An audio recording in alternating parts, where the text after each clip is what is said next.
right, so let's welcome up our Q&A panel. I want to move into the first Q&A panel. We've got 2 Q&A panels.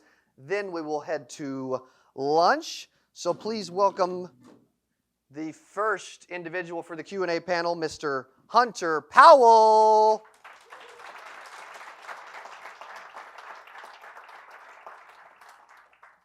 Next, Mr. Darren Chang.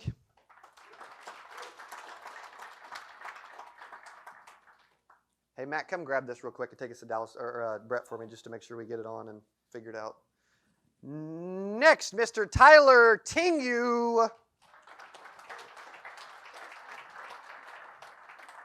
And last but not least, the PNC legend, Joe Kampert. Okay, give it up for Joe. All right, let's jump in. We will have a seat. Are we hot? We good? Testing, testing, testing. Matt, you want to do some karaoke for us? Okay, good. All right, perfect. Okay, let's jump into, you don't want to hear that. You don't want that, okay? You don't want that. That at the party tonight, right? Okay, let's move into, let's hang out with my good buddy, Mr. Hunter Powell, for a second. One of my early mentors in the business, and still today, if I need him, right, is Hunter's father, Sean. He personally taught me the money bag presentation that Josh Burns was using down in Mississippi to cross-sell. And so love Sean, love Hunter. Hunter's doing an unbelievable job. He is absolutely tearing it up. Dude, you are a rising star in the business, whether you know it or not. Yeah. At some point, I'm telling you, this dude is absolutely crushing it. Okay. So from a, because you were selling final expense originally, right? Yeah. Okay. Originally final expense. Okay. And now you've transitioned into Medicare. Yes. Okay. If you can keep that held up for me. Okay. Not used to having the mic. That's all right. Okay. I'll also try to move a little bit too, so I'm not in the way over here. And you are absolutely crushing it with Medicare seminars. Why don't you talk about the most recent seminar you did up in Kansas City with the mic? Yeah. So we had an incredible turnout just recently at a seminar up in Kansas City. 2.2% return. That's awesome. And I'll just tell you, I just started in this business door knocking. I knocked about 5,000 doors last year. Wow. It was, who else has door knocked, by the way? Okay, over the years, right? It ain't fun. Not during 2020 either, I'll tell you that. So. Door knocked through COVID. Who has those guts? But the seminars, it allowed us to get into a room with as many people as I was seeing in 2-3 months, and so it was an absolute game changer for us. I know that. Awesome. My dad, he started introducing it to me about 2 years ago when I got in the industry, and I didn't really want to do it. I wanted to beat the streets, beat the pavement. Okay, but let's chat about that for a minute. Why not? Because there's a lot of people that are like reluctantly transitioning into seminars. You reluctantly did. Now you're absolutely crushing it. So what happened there? Well, I think it's scary. Public speaking is not one of my things, but when I feel comfortable on a subject, I'm really, really good at public speaking. Yep. And he seems comfortable right now, though, doesn't he? Appreciate that. You do. Appreciate that. But also the financial risk. You do risk, it's a lump sum of money that you're putting up front, and True. You do risk not getting it back. That being said, I think it's pretty much impossible not to get your money back, especially when you start cross-selling, and that's what I've really enjoyed doing. That's big. So let's talk about that for a second. As you transition into cross-selling, what's been some of the things that you've done that when other agents start getting into that, because cross-selling is a way to absolutely guarantee an ROI, no doubt about it, right? Especially when we start applying some of the things Mr. Tom Hegna talked about. What are some of the things you've started doing from a cross-selling standpoint that's helped you a lot at maximizing your return? Yeah, well, first of all, that sheet that Ty was just talking about, you have to be using that. If you're not using something like that, you're losing a lot of money.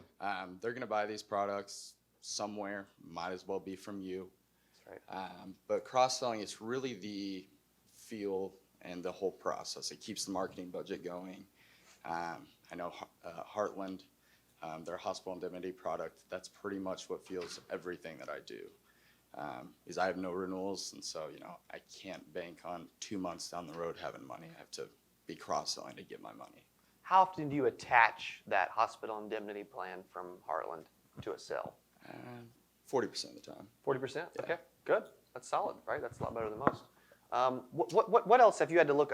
How long have you been in the business again? About a year and a half. Year and a half. You're how old? 22. 12. I'm 22. Okay, 22. Man, what I wouldn't give, and I'm sure others would be to be 22 again and succeeding in the way you are. What's one of your like best days, best weeks, best months? I mean, you've written a lot of apps, this year specifically. Yeah, I mean, my best month, I believe it's 31 apps is what I've written, and I'm working mostly T65, so a lot of that's true up. So again, that helps with marketing budget.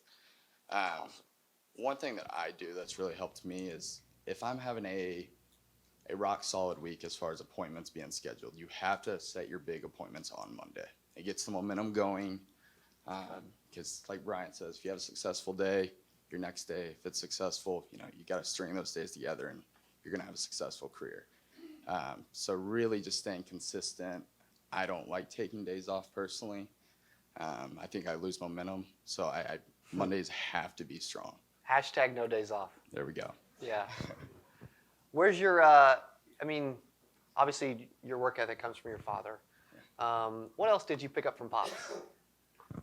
Well, he was a wrestler. I was a wrestler. I think that's where I got most of my work ethic from.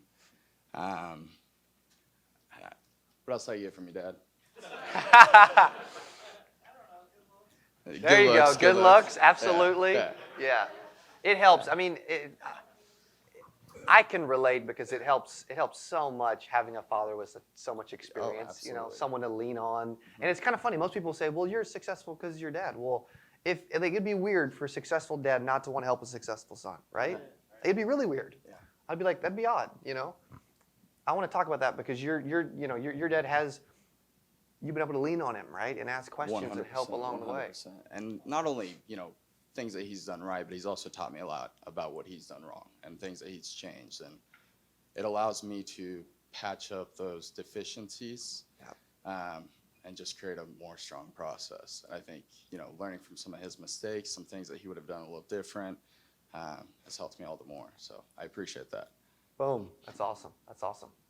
What do you think if you had to say, okay, if you had to pick one thing that you're really good at in this business, and you had to just pinpoint it and say, okay, I'm really good at X. Empathy.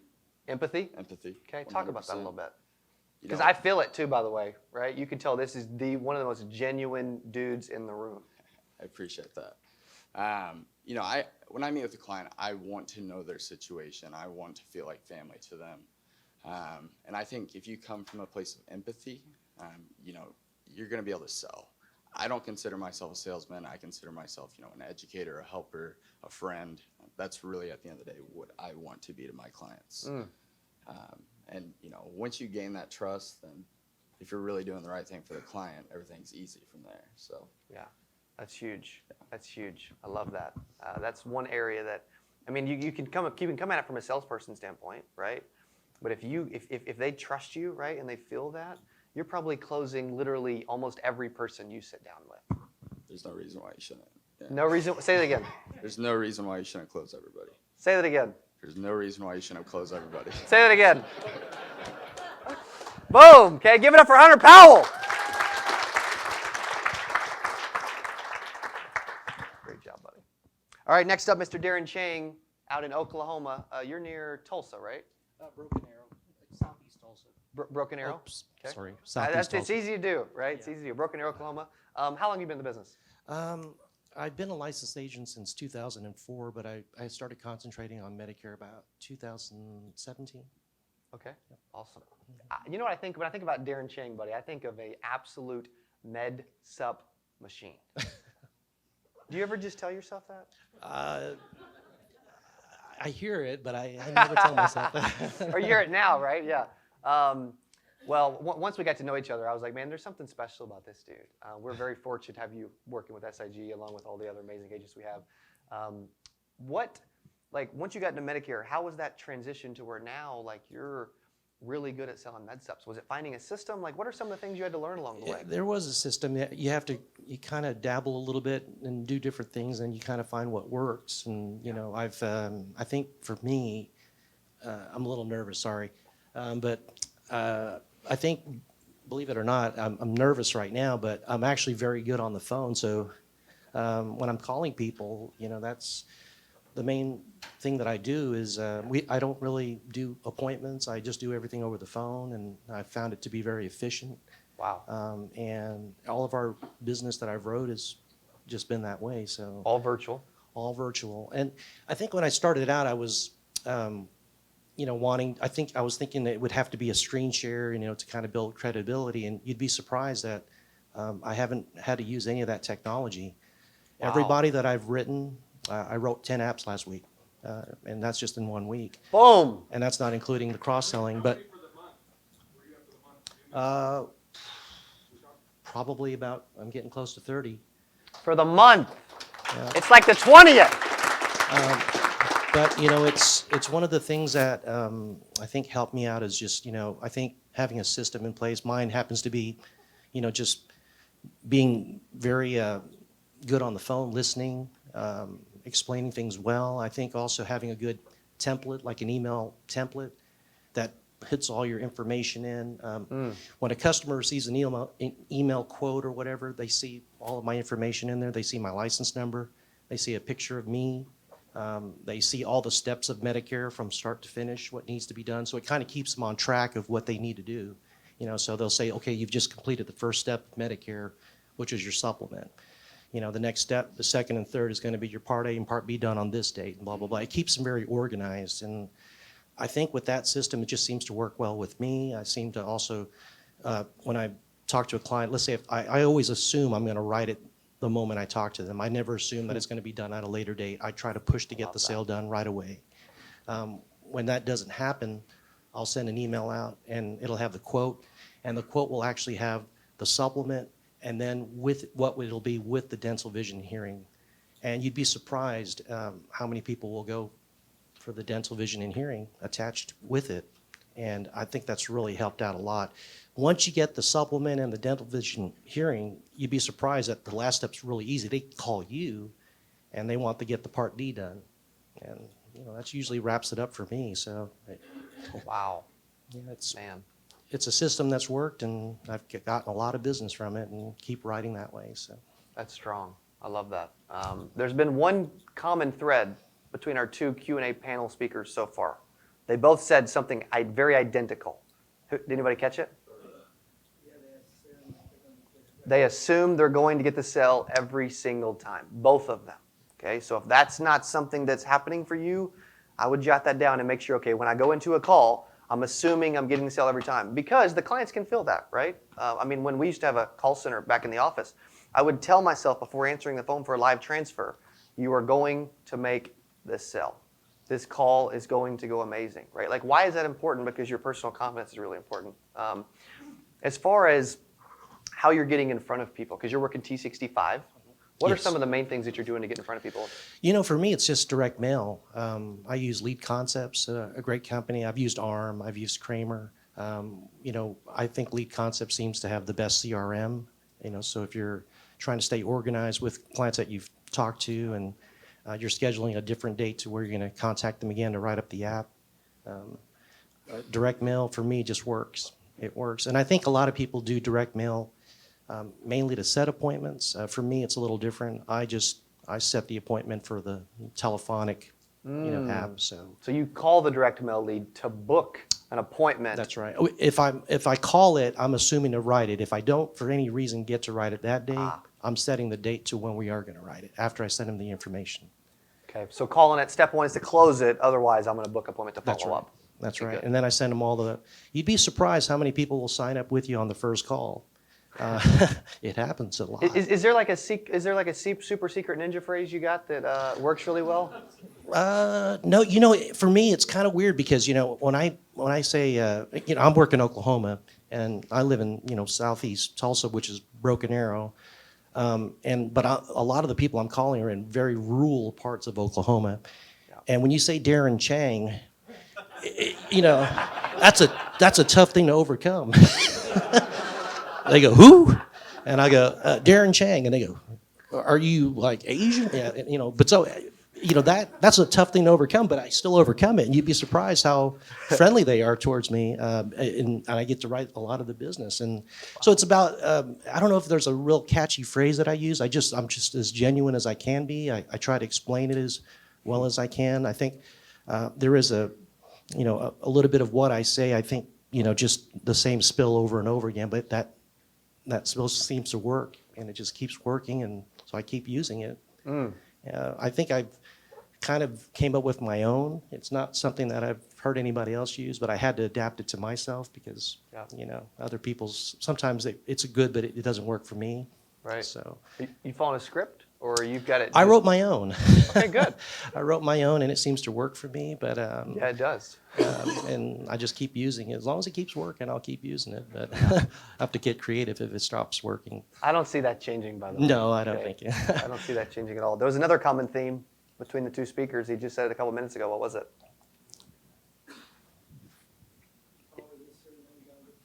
That was it earlier, and then also empathy and caring again, right? He's like, I just go in caring about the individual.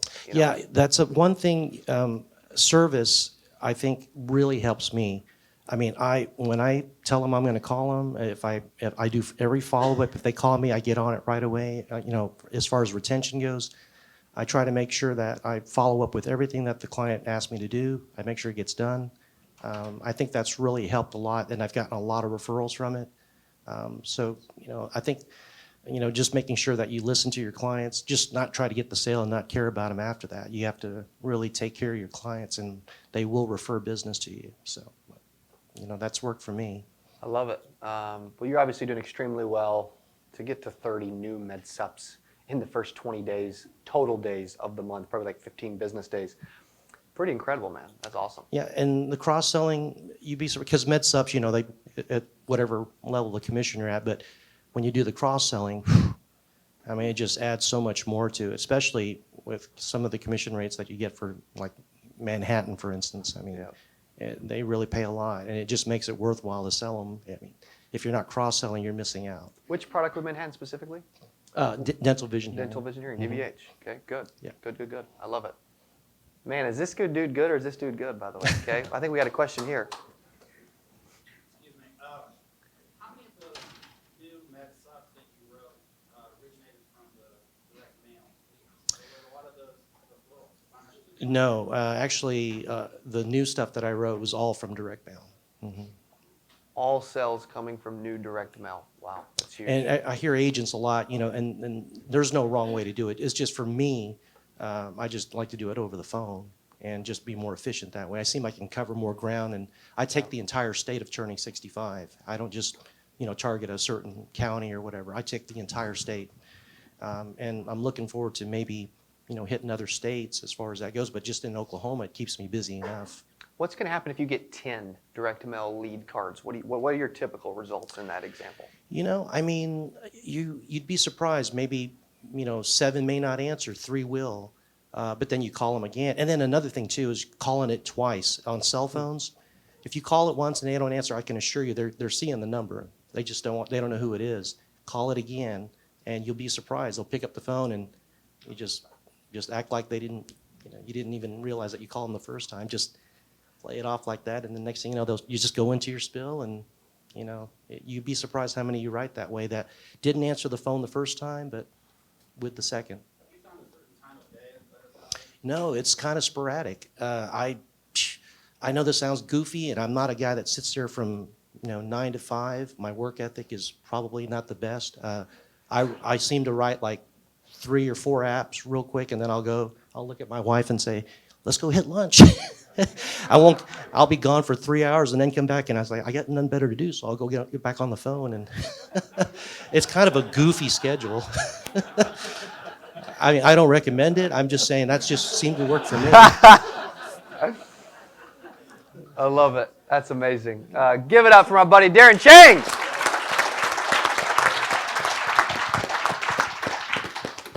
All right, Mr. Tylyr Tingue. How are you, sir? I am well, and yourself? Doing great, buddy. Out of Colorado. What part of Colorado? I am actually in Denver. Okay. Awesome. So I get to live in a nice little rural area that is surrounded by nothing but complete suburbs and stuff. I got real lucky in finding a house that was an old Italian farm family owned all this acreage around it. So it's like the one rural spot that's actually in Denver.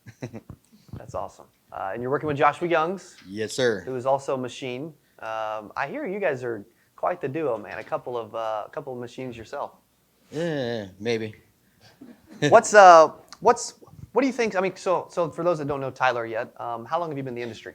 9 years now, I believe. 9 years. And what do you believe? You're way past the 3-year failure rate.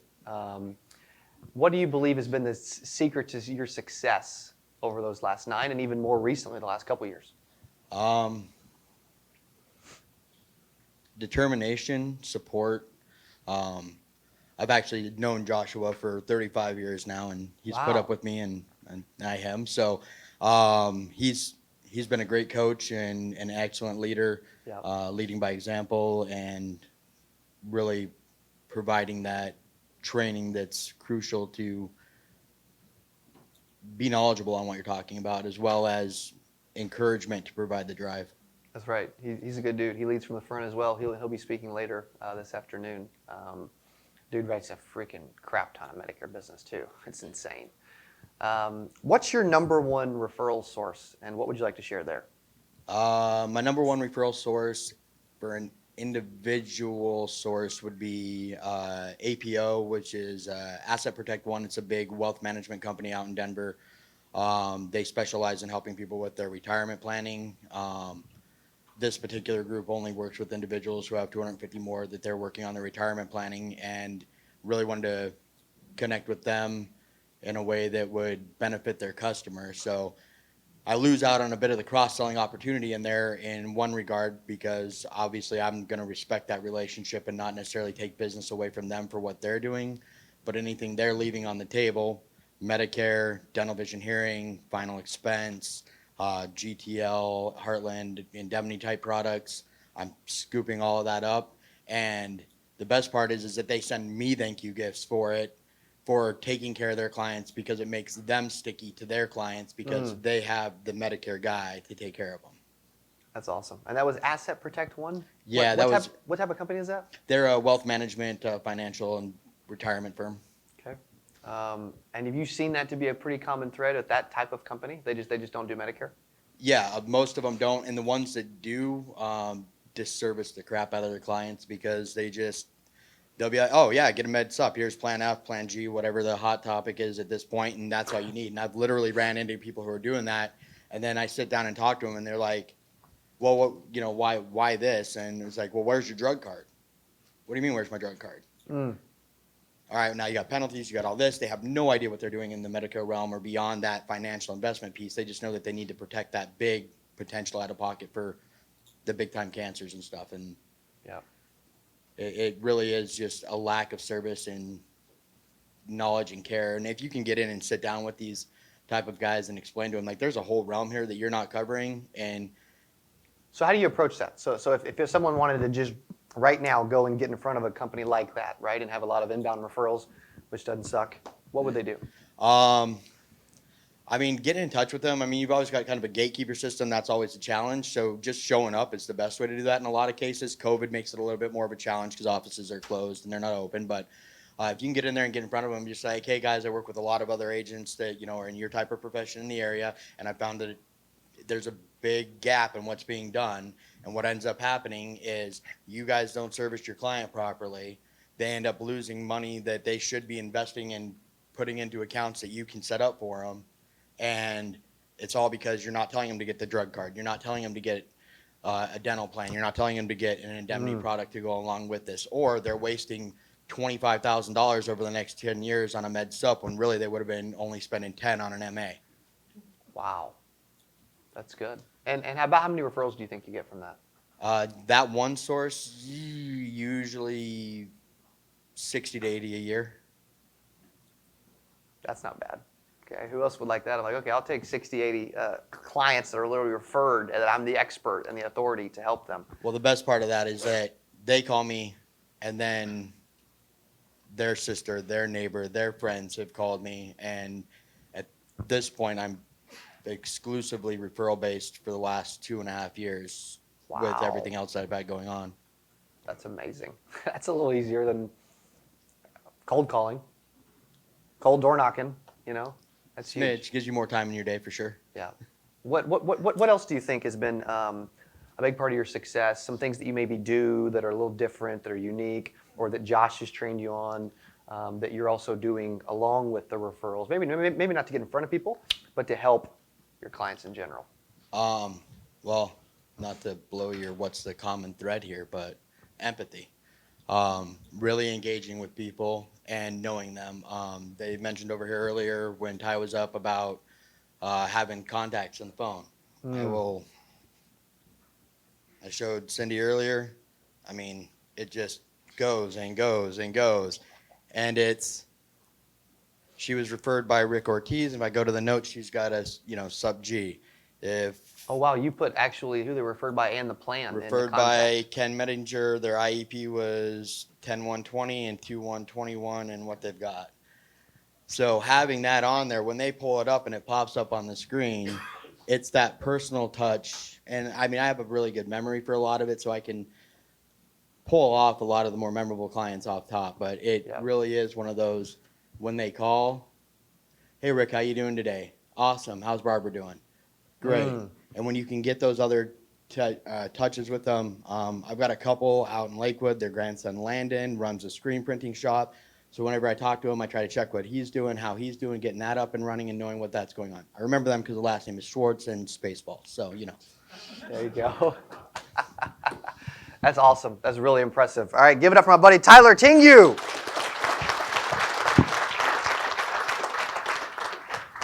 Last but never least, Joe. Introduce yourself, buddy. Everybody, my name is Joe Kampert. I am the VP of Sales at Redwood Agency Group. We are physically located in Austin, Texas, but we are in 23 states, and what I write down every morning is we will be in all 50 by 12/31 of 2021. Boom. Yes, sir. I love it. Yeah. Come on now. I love that. Okay, that's strong. And now in your new CA goals journal, right? Yes, Okay. it is. Yes. Yep, I wrote them down this morning as well. Joe was on my YouTube channel yesterday. If you haven't, who watched a little bit of that episode that came out on YouTube already? Okay, a few people did. Okay, quite a few. Remind me not to do that before an event because I already had probably 10 new subscribers to my YouTube channel. I had 10 emails of agents wanting to connect with me, and then I also have 25 friend requests. Which, sorry, Haley, because you added me, and I had 0 mutual friends, so I declined it. and I'm like, that's my bad. But I love it. Everybody in here add me, Joe Frazier Kampert. There you go, Joe Frazier Kampert. I love it. This dude is Mr. Social Media, okay? Who's seen him in a group, in a comment, seen his name before on Facebook in some way before today? Look around the room for a second. Like, that's quite a bit, for social. Yeah, everybody on the panel is raising their hand, too. Why social media, man? Why have you went so all in? I know why you're staying all in now, but why originally? Honestly, Darren, you touched on it. I love all of you, but you will never see me door knocking. I truly don't know how you guys do it. For me, phones and then social media were a way for me to really be as far reaching as possible. For me, instead of maybe having all the carriers in one state, we increased our opportunity by being in a multitude of states. So social media makes that very easy for me to have touch points with people. Really just having options for everybody. It's where it's like, hey, I'm in Indiana or Missouri or maybe the Carolinas or somewhere on the East Coast. I can't, sorry, I'm in Texas. I only do Texas, to where I really kind of diagnosed that right at the beginning, that I need to be in multiple states to be able to help as many people as possible, because that's ultimately my goal. Very in line with what you're trying to do, Cody, is I want to help as many people as possible, and in doing so, I make a lot of money. So it's pretty cool. Help people and make money. I'm in. Yep, it's pretty good. That's not too bad. What are some of the, you shared a decent amount on the YouTube channel, the YouTube interview, but you didn't share it all. What are some of the really unique things that you want to share? Okay, actually, before I get to that, let's tell everybody about how many, he focuses on PNC, by the way, which is what Redwood does, used to do, they're adding. From a PNC standpoint, how many inbound referrals do you get from social media every single month? Pay attention to this answer, by the way. 100 plus for free all organic, no paid. Yep. To me. Sign me up. To me. And that's what, and they touched on it. And it's, again, common theme. Hunter, you really touched on it, is that we are educators. So I'm extremely active. I can't remember who I was showing all my groups. I think it was somebody in your CA team. You can't stop scrolling because I'm in so many Facebook groups. And really I do so because I want to lead with value and education. You know, I think a lot of people will drop the ball. They'll go in and spam and tell people instantly exactly what they do and that you want, like, call me, you know, for the cheapest quotes out there, when you haven't done anything to really help them or solve their problems or anything like that. Another thing is, like, don't lie to the admins. So when I go into groups, I will tell them I'm in insurance and tell them my intentions. I will not DM your people. I will not spam. I am just here to try and help on my side of things. So have strategically chosen these groups where I can get in there. And then when I go to get in, I say, hey, I'm an insurance specialist in this vertical. That is why I'm trying to come into your group. I will not solicit your people, but I want to help. And in turn, I'm now an admin of a 33,000 member trucking group, to where I get to approve all the posts. So then I see an insurance post, and we were getting over 12 a day, just for trucking. And if anybody knows trucking, it's very high premiums, quoting well over $1 million a month just in trucking. And I get to decline people's posts, because there's other insurance agents in there. So, but I can literally decline, and the reason for decline is that a reputable insurance agent will be reaching out to you shortly. So then I can just go straight to them. They never even hit the group. And ultimately, that is what happened when I led with value and education. It probably took about 6 months.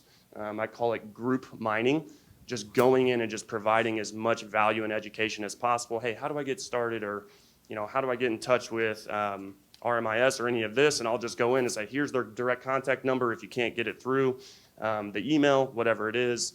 And then what do you know? They're sliding into my DMs. I don't actually have to reach out to them because I provided so much education and value to them. So I love that everybody's about that, because that is our job. Insurance is a very underserved industry. It really is. So when you lead with that service and purpose and value and education, it will come back tenfold, 100%. I love it. Talk about your guys' culture, working with family. Now, Uncle Devin coming in, brother to David coming in. You guys have a fun, youthful culture. You know, you'll catch Dad dancing on video every once in a while. That was a hit too. That was a hit. That was a hit. I got leads from that. I'm pretty sure. Like, man, you guys are cool. Yeah. That's how you go viral. Okay? Yeah, Get your dad to. Can you do that for me? Get your dad to dance on social media. Okay. Right, you could go viral for sure. All right. I'm pulling my video camera out tonight. Okay. We're gonna do that. Right. Talk about that, because you guys have. I mean, you guys are. I mean, if you guys haven't had a chance to meet David, Joe, Devin, Sean, everybody else, they travel as like a club. A basketball team, apparently, when you're 7 foot tall. It's either that or, like, people like stare. They think we're like a bunch of Vikings walking. Yeah. So I would say, I mean, really, again, it started with. I don't have time to get into it, but I'm sure one time me and Dad will actually record it and put it out there. We founded our agency on what we call the House of Dreams. So there's just these core foundations that we've really put into place. And that was the first thing we did. We did not do anything else. We didn't sell a single piece of business or anything until we had this set. And it was really what we have stuck by from day one. And the biggest part of that is culture. That's why I'm so attracted to Cody and Brian and y'all's team. Thanks, obviously, being a family business as well, I aspired to be like that. I'm like, every single person, even in your extended family, is in your business. It's freaking awesome. I want that. So really, it's that family culture. What all is it to be in a healthy family, right? A family that loves each other. And it's funny, Sean, one of our top agents, and Kathleen as well. Thank you guys for being here too. It's awesome you showed up. They were like, man, you weren't kidding. Like we thought we were joining a family business, but like, you are my family now when you join Redwood. I am there to support you. I am there to coach you. I'm there to help you. Anything, like Sean knows, he gets me in trouble with my wife all the time because he'll be calling me like dinner time, and I'm like, babe, like, I'm sorry. Yeah, and she's like, you got 60 seconds. And I'm like, Sean, you better go quick. But I will always answer because I truly believe in what we are trying to build. But that's also why we're a little bit more picky. We vet our people because one bad apple can ruin the bunch. We learned that we need to actually probably fire people faster. Cody helped us with that because that culture is so important to us. And it's been awesome. It's been amazing that we've really been able to find the right agents to sit in the seats. And seriously, kudos to y'all. Shout out Pops. Love you. But it's been an amazing ride. I love it. I love it. I love it. I love the Kamperts. Love Redwood. Give it up for my buddy Joe Kampert.